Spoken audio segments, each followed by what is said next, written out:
Greetings, YouTubians, and welcome back to Wayne's Sharp World, where today we are taking a look at another new concept. This one here is the Dreadnought, and from this particular designer, this has to be my favorite from him yet.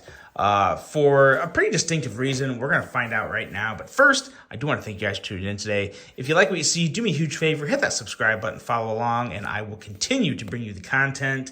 Now, let's take a look at this knife right here. This is the Dreadnought, and man, oh man, does it just feel good in the hand, a good size, a beefy handle with a strong blade. Very, very nice action. Man, oh man, guys, this is good. This is very good.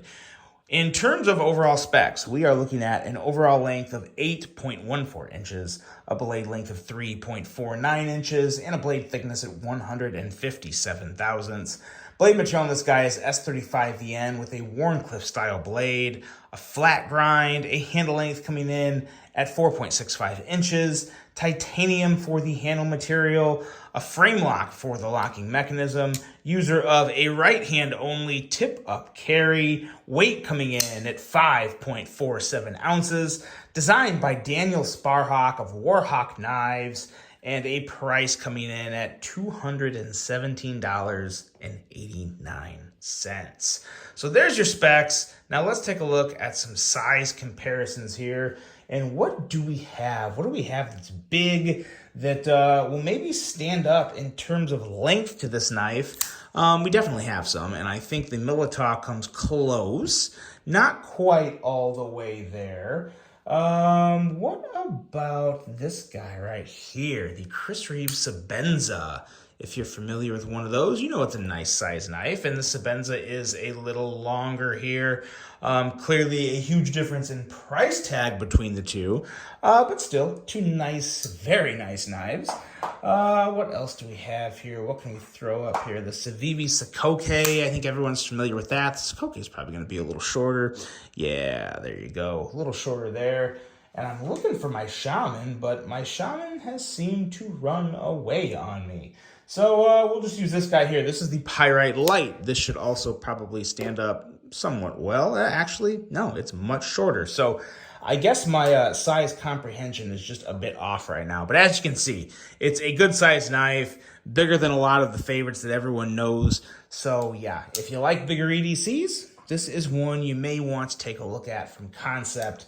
Because what I've noticed from Daniel Sparhawk and Warhawk Knives, this is, I believe, their third design through concept. And they have kind of this just plain, beefy, strong, hardworking design mentality that go into their designs. And I tell you, they work for me. I mean, I really do enjoy them.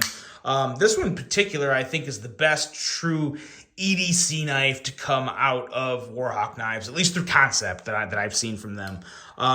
Really, really nice design, great blade for all types of EDC use.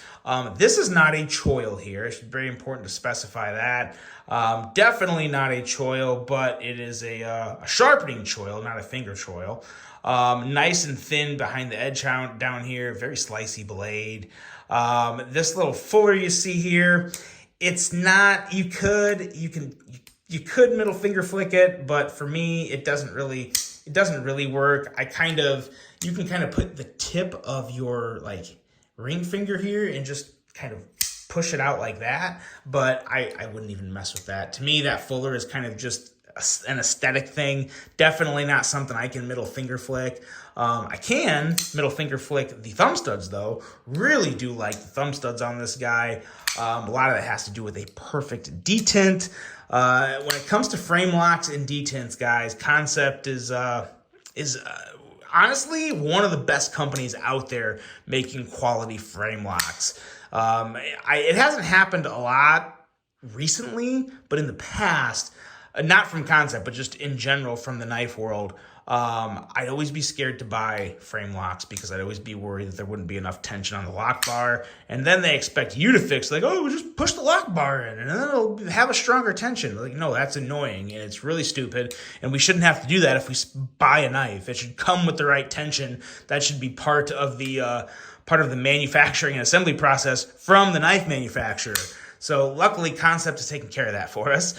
Very nice detent, very nice lock bar tension. No issues from the action department whatsoever. Couldn't be happier with the deployment on this guy. Very nice, solid, crisp thwack upon deployment. So really good stuff there.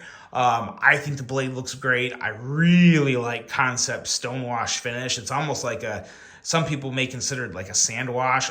To me, it's definitely a stone wash, but just really looks really good. Really good, even look and finish across the entire blade.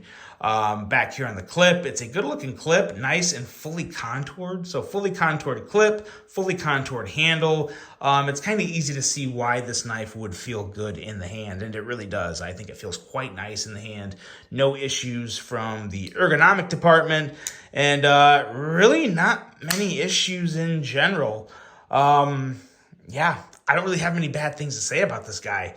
Like the ergos, like the action, like the design. Another solid offering from Concept. I feel like Warhawk Knives has kind of gained some fans through Concept. I've heard a lot of good things about their, was it the Thunderhawk or Warhawk? It was like a really big cleaver type knife that a lot of people liked. This is, to me, like I said, I think this is the best true EDC offering that Warhawk Knives has brought through Concept. So I dig it. I think it's a really good one. Let me know what you guys think of the Dreadnought and what Concept has been doing lately. Really hope you guys enjoyed this review. Hope you have a great rest of your day. And until the next one, I'm out.